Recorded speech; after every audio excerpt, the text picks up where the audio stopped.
Merhabalar. Bu tarifi benden o kadar çok istediniz, o kadar çok mesaj aldım ki ve karşınızda hepimizin sevgilisi Buz Devri Sid. Yeni örgüye başlayanlar için en temel terimleri göstererek anlattım. Araba direksiyonuna ya da çantanıza bağlayabilmeniz için boynunu büyük, anahtarlık olarak kullanabilmeniz için ise orijinal versiyonunu hazırladım.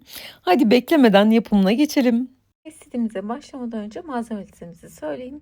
Şimdi böyle iki tane ipimiz var. Gövdesi için bunu kullandım. Hatta 50 gramlık bir ipti. Bir taneyi yaptığımda bu kadar kaldı. Rahat yani iki tane çıkar ya da üç bile çıkabilir. Onun dışında bunun için bu renk kullandım, kahverengi.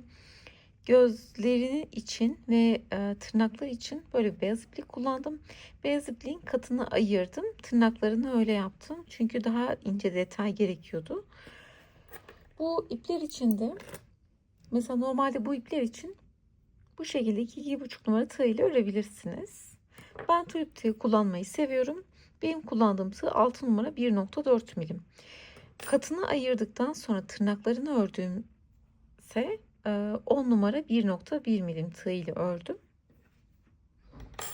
Gözleri için 8 milim bir göz kullandım. Bu şekilde içine boncuk elyaf koydum. Malzeme listemiz bu kadar. Şimdi yapımına geçelim. Şimdi önce ellerini yapalım. Ellerini yapalım. Sonra ayaklarını yapalım. En son bunları birleştirerek dikişsiz olarak devam edeceğiz. Kafaya bitirdiğimizde dikişsiz bir şekilde gövde tamamlanmış olacak. En son gözlerini yapacağız. Şimdi o yüzden ellerini yapalım, ayaklarını yapalım. Hazır olsun. Ellerinden başlayalım bebeğimize. Bunun için sihirli halkamızı yapalım. İpimi böyle çeviriyorum. Tığımı içine batırıp arkadan ilmeği alıp bir tane zincir çekiyorum. Şimdi içine sık iğne yapacağız. Sık iğne tığımı yaptığım bu halkanın içine batırıp arkadan ilmeği alıp ikisini birlikte çekiyorum. Tığımı halkanın içine batırıp arkadan ilmeği alıp böyle ipimi dolayıp ikisini birlikte çekiyorum. Bunun ismi sık iğne. Şu an 2 sık iğne yaptım. 3 4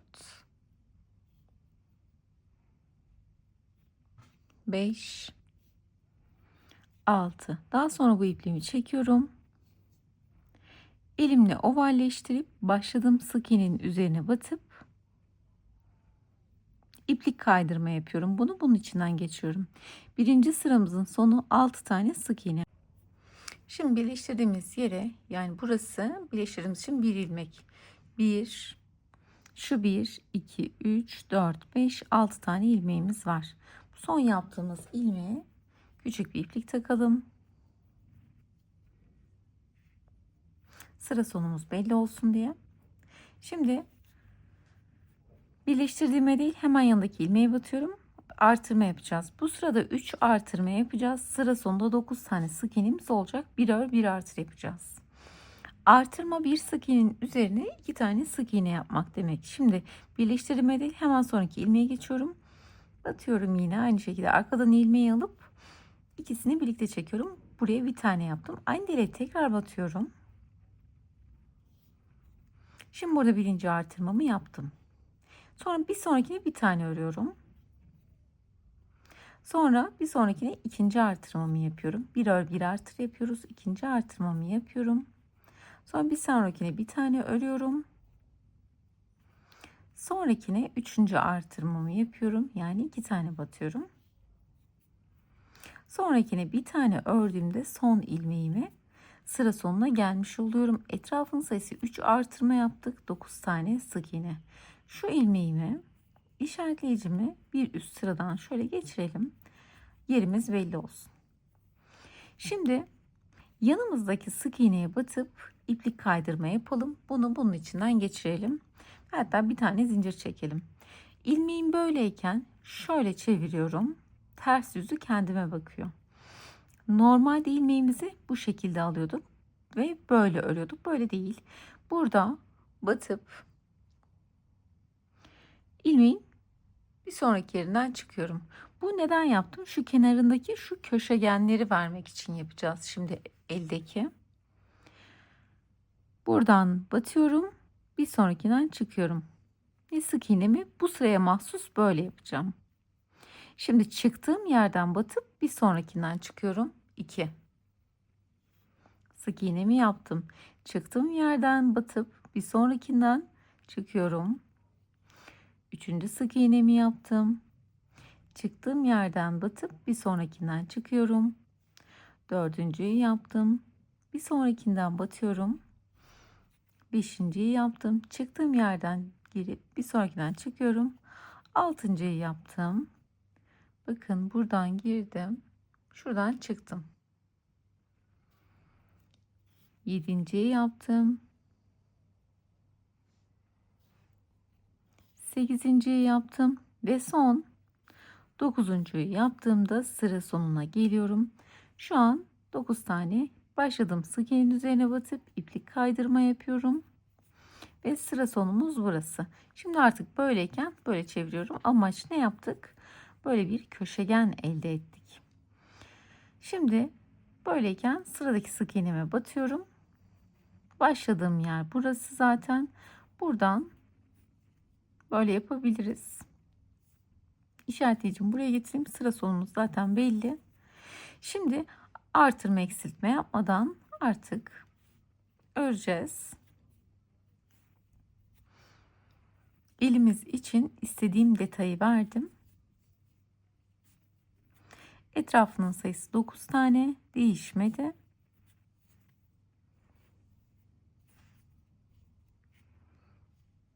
Bir, iki, üç, dört, beş, altı, yedi, sekiz, 9 tane.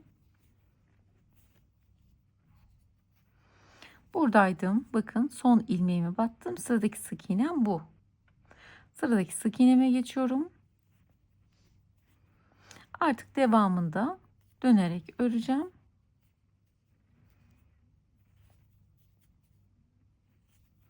Kaç sıra boyunca? Şu an biz bir yaptık, ikinciyi yaptık, üçüncü sırada şu köşegen, şu kısmı yaptık. 3.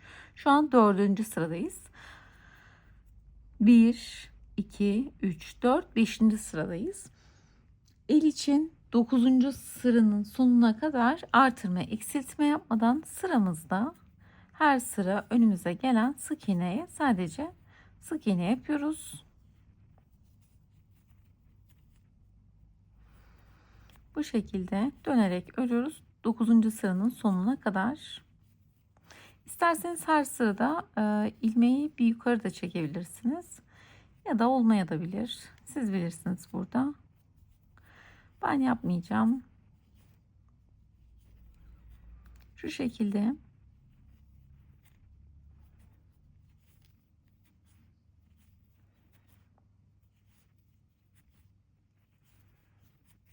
Bu şekilde 9. sıranın sonuna kadar dönerek örelim. Şimdi ben 9. sıranın sonuna geldim. Bakın 1, şurada ikinci sıramdı. 3. sırayı şurası dönüş yerimizdi. 3, 4, 5, 6, 7, 8, 9. 9. sıranın sonundayım. 10. sırada 3 tane eksiltme yapacağız. Eksiltme yapmadan önce burada şöyle bu sıraya mahsus, burada mahsus değil pardon. Şu azıcık elaf koyalım elimizin içine. Çok fazla doldurmamıza gerek yok. Ben çok az daha koyacağım. Çünkü çok doldurursak kolları çok havaya kalkar.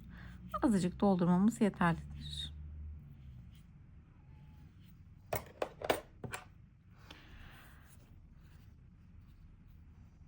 Sonra 3 tane eksiltme yapacağız. Eksiltme 2 tane sık iğneyi bir sık iğne yapmak demek. Gizli eksiltme yapacağız. Bu başak gibi olanların benden taraflarını alacağım. Birini aldım. Sonra diğerini aldım. İkisini birlikte çekiyorum. Bir tane eksiltme yaptım. Bir tane örüyorum. İkinci eksiltmemi yapacağım. Bakın şu başak gibi olanlar. Birini aldım. Sonra diğerini aldım. İkisini birlikte çekiyorum. İkinci eksiltmemi yaptım. Bir tane örüyorum. Ve üçüncü eksiltmemi yapıyorum. Bir tane ördüğümde sıra sonuna geliyorum. Yandaki sık iğneye batıp iplik kaydırma yapıyorum. Bunu bunun içinden geçiriyorum. 2 tane zincir. Daha sonra keselim burayı. Bunu da çıkartalım ve elimizin bir tanesi hazır. Fazla ipimizi şöyle içine verelim.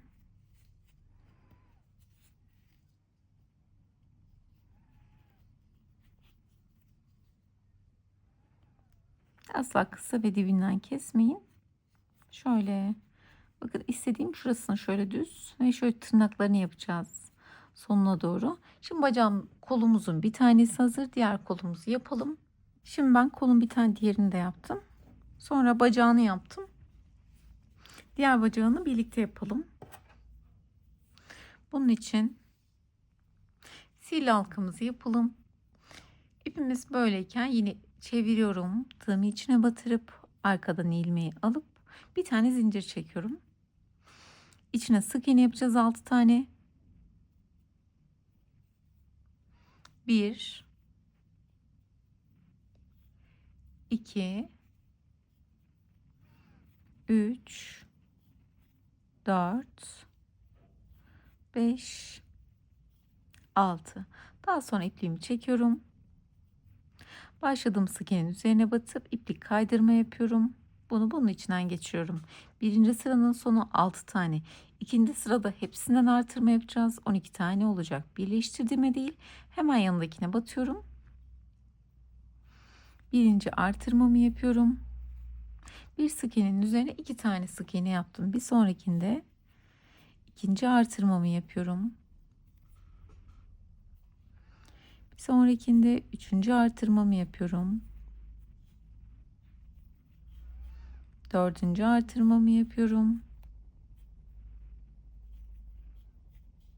Beşinci artırmamı yapıyorum. Ve son 6. artırmamı yaptığımda sıra sonuna geliyorum. Etrafının sayısı 12 tane sık iğne. Yandaki sık iğneye batıp iplik kaydırma yapıyorum. Bir tane zincir çekiyorum. Böyleyken bebeğimizi şöyle çeviriyoruz. Yine aynı şekilde buradan batıyorum. Bir sonrakinden çıkıyorum. 1. Çıktığım yerden batıp bir sonrakinden çıkıyorum. 12 tane olacak bu defa. 2 3 4. Bakın şöyle köşegen elde ediyoruz. 4 5 6 7 8 9 10 11 ve 12.'yi yapıyorum. Başladığım sık iğnenin üzerine batıp iplik kaydırma yapıyorum. Ve yüzümüzü böyle çeviriyoruz. Şimdi son yaptığım sık iğneye bakın, artık bebeğim kendimize doğru çevirdim. Son yaptığım sık iğneye bir tane sık iğne yapıyorum. Şimdi başladığım yer benim burası. Başladığım yere yine her zamanki gibi küçük bir işaretleyicimizi takalım. Şimdi ayağın şu ön kısmı için böyle küçük bir detay verdim. Orayı yapalım. Yan yana 3 tane eksiltme yapacağız. Eksiltmemizi yine gizli eksiltme yapacağız. 2 tane sık iğneyi bir tane yapıyoruz. Eksiltme buydu biliyorsunuz. Bu başak gibi olanların benden taraflarını alıyorum. Birini aldım. Sonra diğerini aldım. İkisini birlikte çekiyorum. Birinci eksiltmemi yaptım. Bir sonrakinde hemen yanından ikinci eksiltmemi yapıyorum. Hemen yanından üçüncü eksiltmemi yapıyorum. Şimdi 5 tane ördüğümüzde sıra sonuna geleceğiz. 1 2 3 4 ve 5. Bizim sıradaki ilmeğimiz burası. Sıradaki ilmeğime batıyorum. Şunu çıkartalım. Bu kadar. Aslında yapacağımız tek detay burasıydı. Şu ipi içine koyalım. Şimdi artık ayak için istediğim detayı verdim. Artırma, eksiltme yapmadan 10. sıranın sonuna kadar örelim dönerek. Şimdi 10. sıranın sonundayım. Ayağın zaten hizası burasıydı. Ay hizasına geldim. Ayağın yanındayım. Böyle ayağımızın ön tarafı bu şekilde. Yine içine küçük bir elyaf yerleştirelim.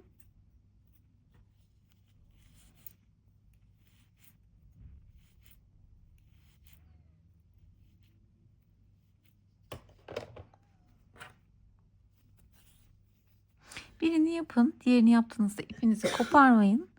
2 tane zincir çekiyorum. Ve ayağımızı alıyorum. Ayakların ön kısımları karşıya bakacak şekilde. Arka kısımları bana bakıyor. Ve böyle ayağın ön kısmı böyleyken katlıyorum. Ve yan kısmına bakın, tam ortasına. Ayaklarım böyle bakıyor. Ve tam orta kısmına battım. Şöyle yapalım. Ve böyleyken sıradakine sık iğne yapalım. Şimdi sıramızın artık bittiği yer iki bacağın tam bu arası. Burayı tekrar göstermem gerekirse battım.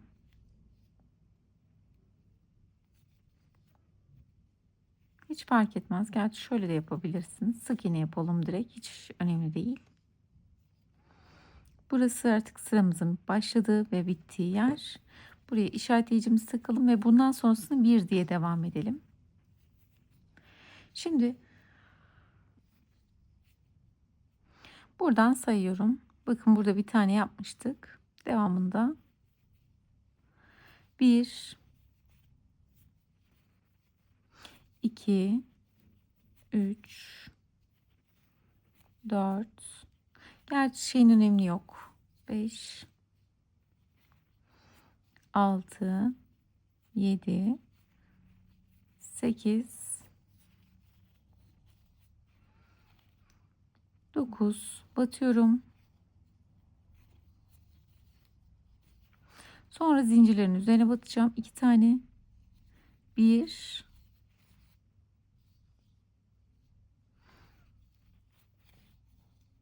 9'du 10, 11. Sonra şu sık iğnenin dibine de batacağım. Bakın burada bir ilmek vardı. Bunu buraya da batıyorum.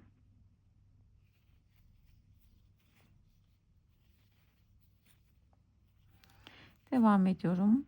Buralarda artırma eksiltme yapmadan.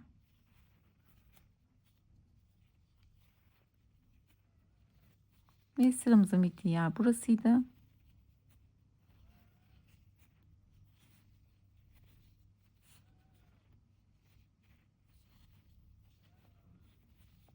Giderken zincirlerin bir taraflarını almıştık. Şimdi dönüşte de diğer kanatlarını alacağız.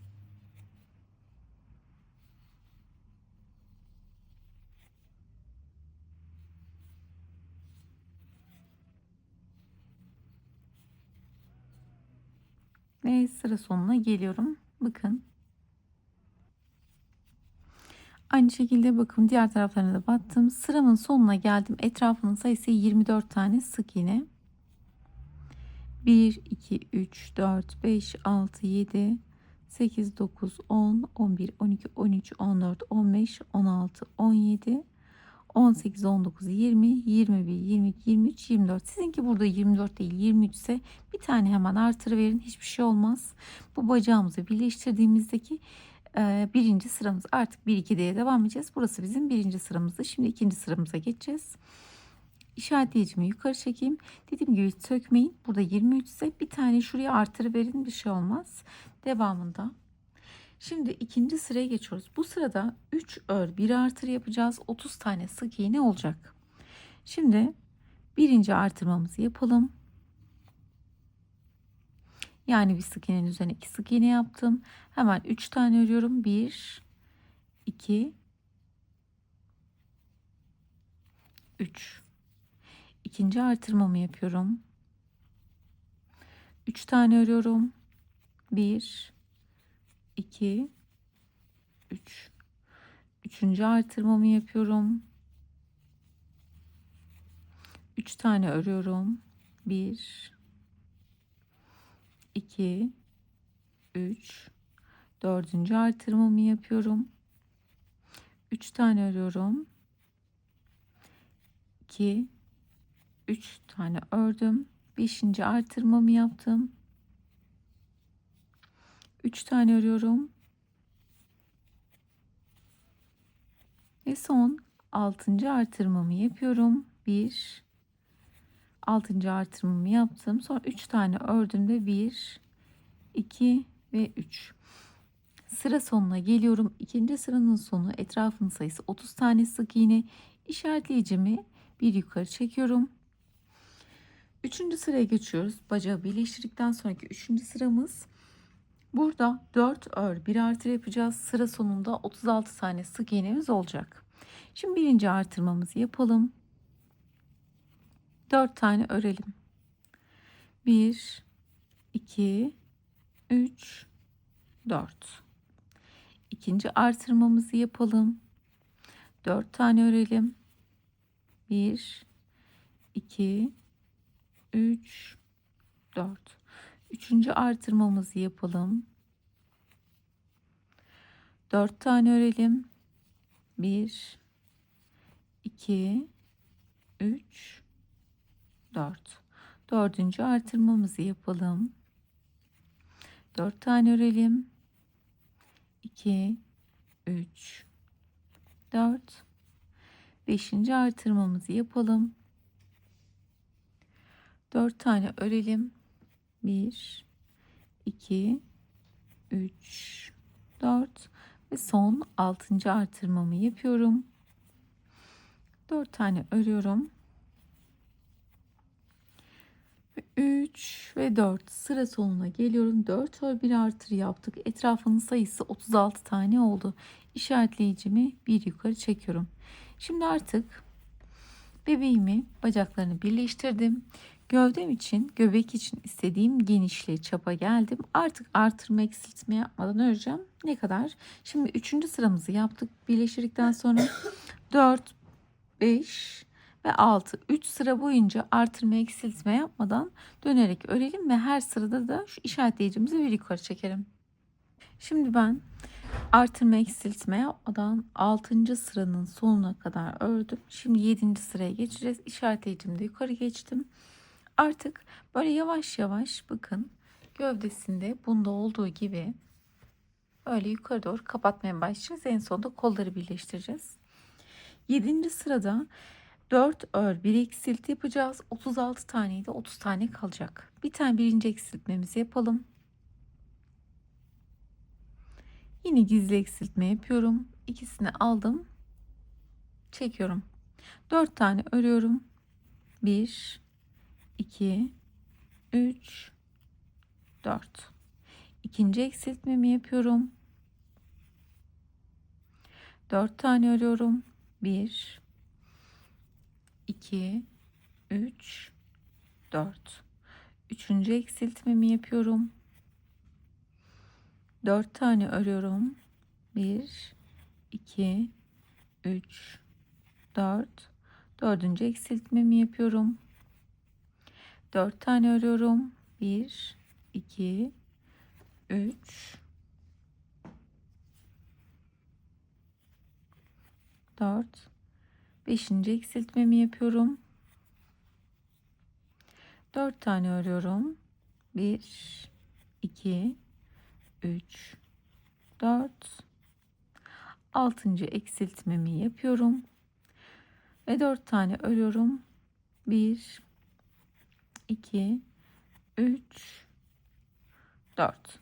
Sıra sonuna geliyorum. İşaretleyicimi üst kısma geçiriyorum. Etrafının sayısı 30 tane sık iğne kalıyor. Şimdi 8. sıraya geçiyoruz. 8. sırayı da artırma eksiltme yapmadan 30 tane olarak örelim. Şimdi sıra sonuna kadar öreceğim. 3, 4, 5, 6, 7, 8, 9, 10, 11, 12, 13, 14, 15, 16, 17, 18, 19 20, 21, 22, 23, 24, 25, 26, 27, 28, 29, 30 tane ördüm ama bence sanki burada 29 olmuş. Ben bir yerde şey yapmışım sanırım ama şu an 30 tane olması gerekiyor. Ben bir önceki sırada acaba bir tane fazla mı eksiltme yaptım diye düşündüm. Şu an 30 tane olarak kabul edin. Kaçıncı sıranın sonundayım? 8. sıranın sonu. 8. sıraya artırma eksiltme yapmadan 30 tane olarak ördük. 9. sıraya geçtik. Bu sırada 3 ör 1 eksilt yapacağız. 24 tane sık iğnemiz kalacak. Şimdi birinci eksiltmemi yapıyorum. 3 tane örüyorum. 1, 2, 3. İkinci eksiltmemi yapıyorum. 3 tane örüyorum. 1, 2, 3. Üçüncü eksiltmemi yapıyorum. 3 tane örüyorum. Dördüncü eksiltmemi yapıyorum. 3 tane örüyorum. 1, 2, 3. Beşinci eksiltmemi yapıyorum. 1, 2, 3 tane örüyorum.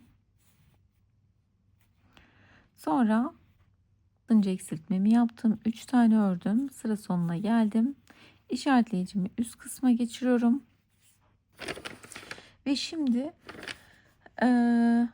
etrafın sayısı 24 tane sık iğne kaldı. 10. sıraya geçiyoruz. 10. sırayı da artırma eksiltme yapmadan 20 tane 24 tane olarak örelim. 1, 2, 3, 4, 5, 6, 7, 8, 9, 10, 11, 12, 13, 14, 15, 16, 17, 18, 19,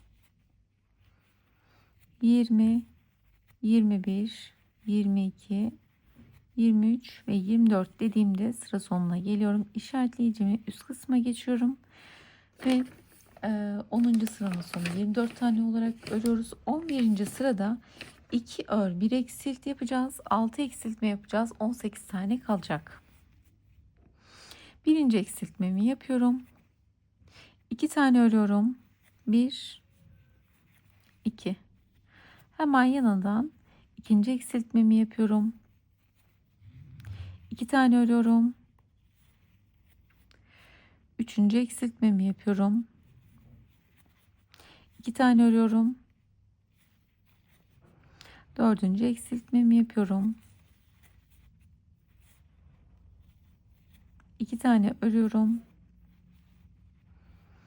Beşinci eksiltmemi yapıyorum. 2 tane örüyorum. Altıncı eksiltmemi yapıyorum. 2 tane ördüğümde sıra sonuna geliyorum. İşaretleyicimi bir üst kısma geçiriyorum. Etrafının sayısı 18 tane sık iğne kalıyor. 11. sıranın sonu. 12. sırada 1 ör 1 eksilt yapacağız. 6 eksiltme yapacağız. Sıra sonunda 12 tane sık iğnemiz kalacak. Birinci eksiltmemi yapıyorum. Bir tane örüyorum. İkinci eksiltmemi yapıyorum. Bir tane örüyorum. Üçüncü eksiltmemi yapıyorum.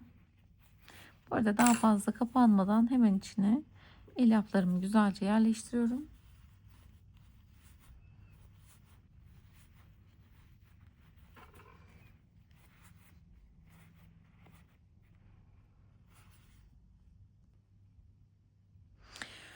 Üçüncü eksiltmemi yaptım. Şimdi içine güzelce doldurdum. Bir tane örüyorum. Dördüncü eksiltmemi yapıyorum. Bir tane örüyorum. Beşinci eksiltmemi yapıyorum. Bir tane örüyorum. Altıncı eksiltmemi yapıyorum. Bir tane ördüğümde sıra sonuna geliyorum. İşaretleyicimi bir üst kısma taşıyorum.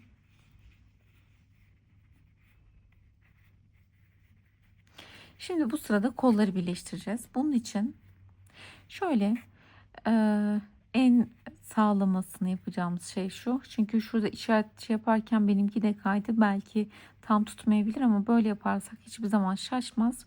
Bebeğimiz şöyle ortalıyken bakın bana doğru bakıyor. Ayaklarının ön yüzü katladığımızda kolları 3 ilmekle birleştireceğiz.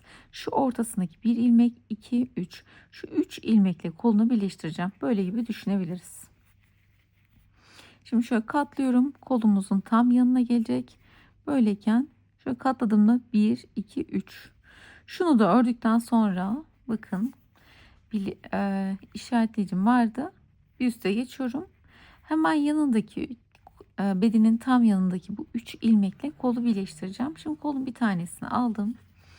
Yönü fark etmez. Zaten her tarafı aynıydı. Şimdi bir buradan alıyorum. Bir bebeğin karşı tarafından. Bir de gövdeden. Sonra bu şekilde çekiyorum. 3 hamlede birleştireceğim kolları. Bu bir. Bir buradan, bir karşı taraftan, bir gövdeden. Bu iki. Bir tane daha alalım. Bir buradan.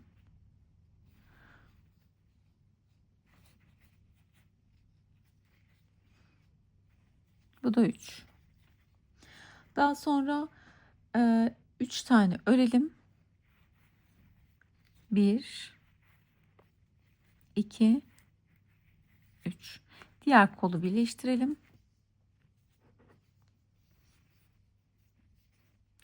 Bir buradan, bir karşı tarafından, bir de gövdeden. Bir bebeğin bir iki tarafından da kolun. Sonra bir tane gövdeden. 2. Yine aynı şekilde ve kolun sonuncu hamlesini yapıyorum. 3. 2 tane ördüğümde sıra sonuna geliyorum. Etrafımızın sayısı değişmedi. 12 tane sık iğne. Kollarımızı çok güzel birleştirdik. Şimdi bu sırada 2 ör 1 eksilt 2 ör 1 eksilt yapacağız. 12 taneyi de 9 tane kalacak boyun için. Şimdi birinci eksiltmemizi yapalım.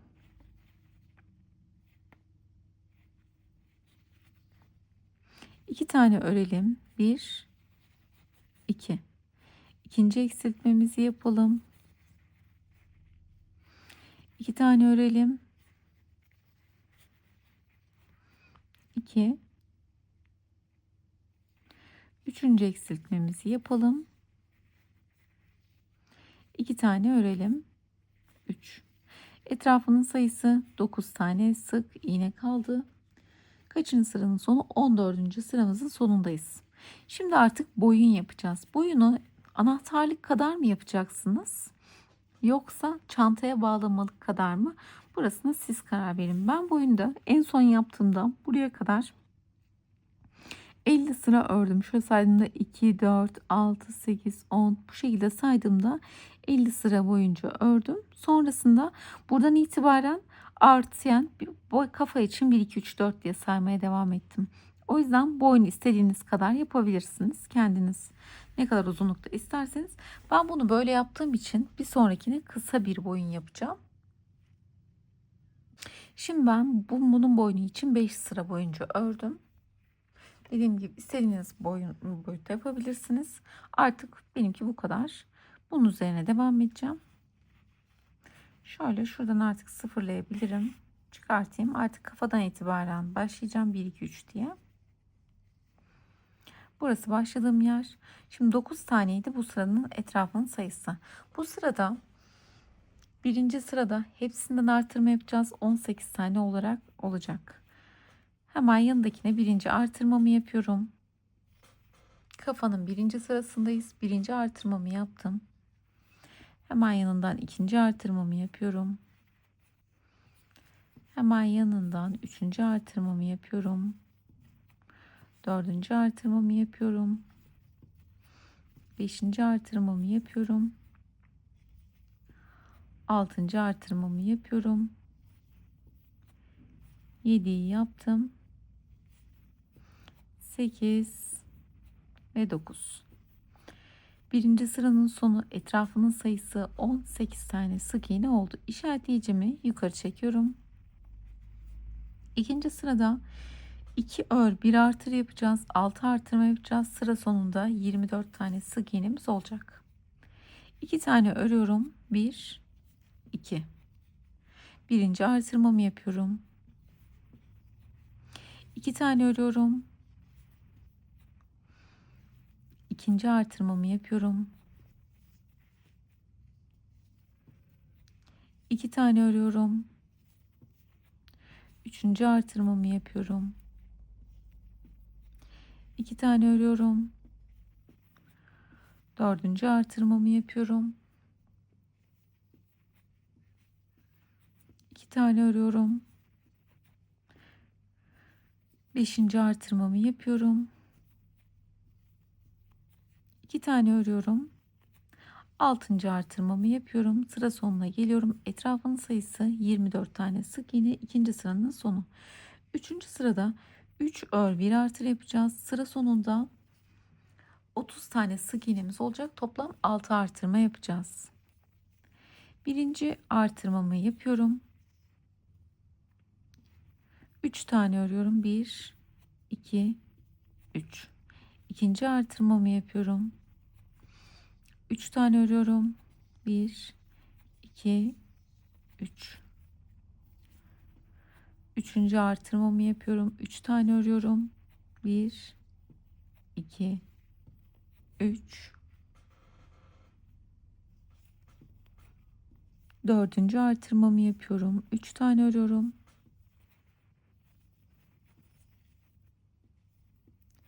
5. artırmamı yapıyorum. 3 tane örüyorum. 1 2 3 ve son 6. artırmamı yapıyorum.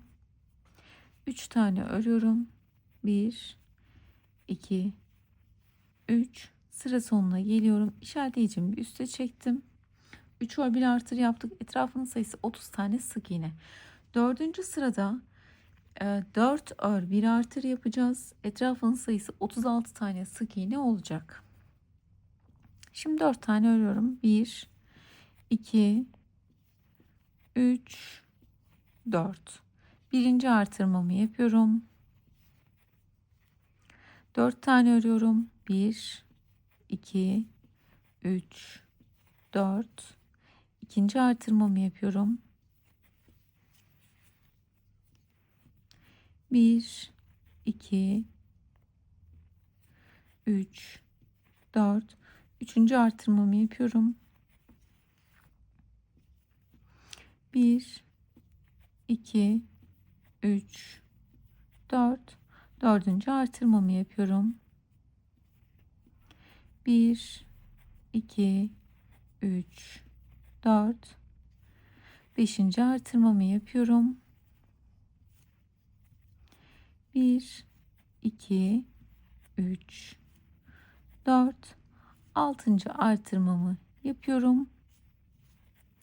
Sıra sonuna geliyorum. 4 ör 1 artır yaptık. Şu an etrafın sayısı 36 tane sık iğne. Artık kafa için istediğim çapa geldim. Artırma eksiltme yapmadan öreceğiz. Kaç sıra boyunca? 5, 6, 7, 8. 4 sıra boyunca artırma eksiltme yapmadan örelim. Bu önünün 100 bölümü oluşsun. Ve şu an ben 8. sıramın sonuna geldim. İşaretleyicim tam hizasındayım. Şöyle ki şurası ilk artırma yaptığım yerde 1, 2, 3, 4, 5, 6, 7, 8 sonuna geldim. Şimdi 9. sıraya geçiyoruz. Bu sırada 4 ör bir eksilt yapacağız. 36 taneyi de 30 tane kalacak. Artık kafayı kapatacağız. İşaretimi yukarı kısma çekiyorum. Birinci eksiltmemi yapıyorum. Eksiltmemi yine gizli eksiltme yaptım. 4 tane örüyorum. 1, 2, 3, 4. İkinci eksiltmemi yapıyorum. 4 tane örüyorum. 1, 2, 3, 4. Üçüncü eksiltmemi yapıyorum. 4 tane örüyorum. 1, 2, 3, 4. Dördüncü eksiltmemi yapıyorum. 1, 2, 3, 4. Beşinci eksiltmemi yapıyorum. 1, 2, 3, 4. Altıncı eksiltmemi yapıyorum. 1, 2, 3 ve 4 dediğimde sıra sonuna geliyorum. Etrafının sayısı 30 tane sık iğne kalıyor. 9. sıranın sonu. İşaretleyicimi aynı şekilde yukarı kısma çekiyorum. 3 ör 1 eksilt yapacağız. 10. sırada 30 taneydi. 24 tane kalacak. Birinci eksiltmemi yapıyorum. 3 tane örüyorum. 1, 2, 3. İkinci eksiltmemi yapıyorum. 3 tane örüyorum. 1, 2, 3. Üçüncü eksiltmemi yapıyorum. 3 tane örüyorum. 1, 2, 3. Dördüncü eksiltmemi yapıyorum. 3 tane örüyorum. 3. Beşinci eksiltmemi yapıyorum. 3 tane örüyorum. 1, 2, 3. Altıncı eksiltmemi yapıyorum. 3 tane örüyorum. 1, 2, 3. Sıra sonuna geliyorum. 3 ör 1 eksilti yaptık.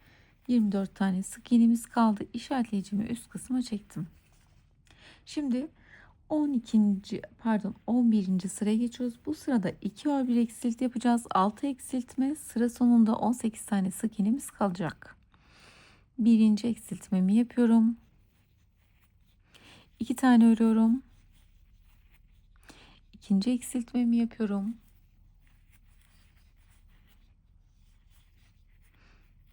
2 tane örüyorum. Üçüncü eksiltmemi yapıyorum. 2 tane örüyorum. Şimdi içine yine kafamızın içinde güzelce elyafımızı yerleştirelim. Şöyle yapalım. Boyuna koymamıştım ben.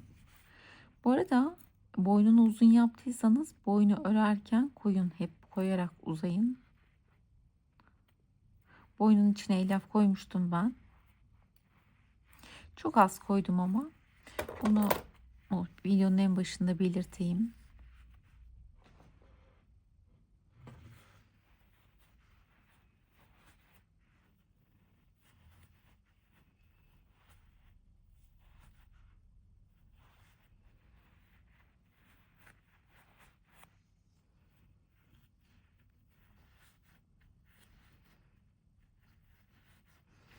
Böyle kafamızın içine güzelce elyafla dolduralım.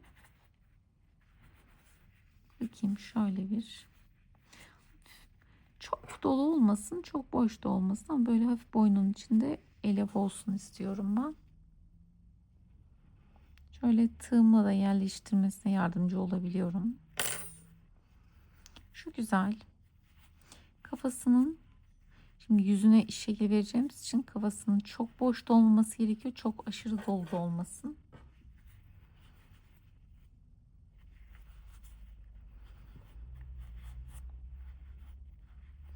Tamamdır. Üçüncü eksiltmemi yaptım. Devam ediyorum. 2 tane örüyorum. Dördüncü eksiltmemi yapıyorum. 2 tane örüyorum. Beşinci eksiltmemi yapıyorum. 2 tane örüyorum. 6. eksiltmemi yapıyorum. 2 tane ördüğümde sıra sonuna geliyorum. İşaretleyicimi bir üst kısma çektim. 12. sırada bir ör bir eksilt yapacağız. 12 tane kalacak. Toplam 6 eksiltme yapmış olacağız. Birinci eksiltmemi yapıyorum. Bir tane örüyorum. İkinci eksiltmemi yapıyorum. Bir tane örüyorum. Üçüncü eksiltmemi yapıyorum. Bir tane örüyorum. Dördüncü eksiltmemi yapıyorum. Bir tane örüyorum. Beşinci eksiltmemi yapıyorum. Bir tane örüyorum. Altıncı eksiltmemi yapıyorum. Bir tane ördüğümde sıra sonuna geliyorum. Etrafının sayısı 12 tane sık iğne. Şimdi hepsinden eksiltme yapacağız.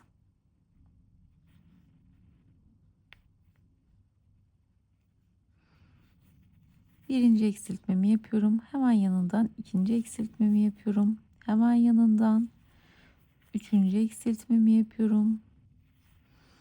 Dördüncü eksiltmemi yapıyorum. Beşinci eksiltmeyi şöyle üçünü birlikte alacağım. Beşinci eksiltmemi yapıyorum. Yine bunda da 6. eksiltmede de şöyle yine üçünü birlikte alıyorum. Tamamdır. Şöyle 2 tane zincir çekelim. Burayı çıkartalım. Bebeğimizin şurası ön kısmı, ayaklarının olduğu taraf, şurası arka kısmı. Böyle büyük bir boşluktan girdim. Orta kısmından çıktım. İpimi buradan geçireyim. Şöyle çekelim. Bakın gayet güzel oldu. Şimdi bunu buraya sabitleyelim. Fazla ipimizi de içine verelim.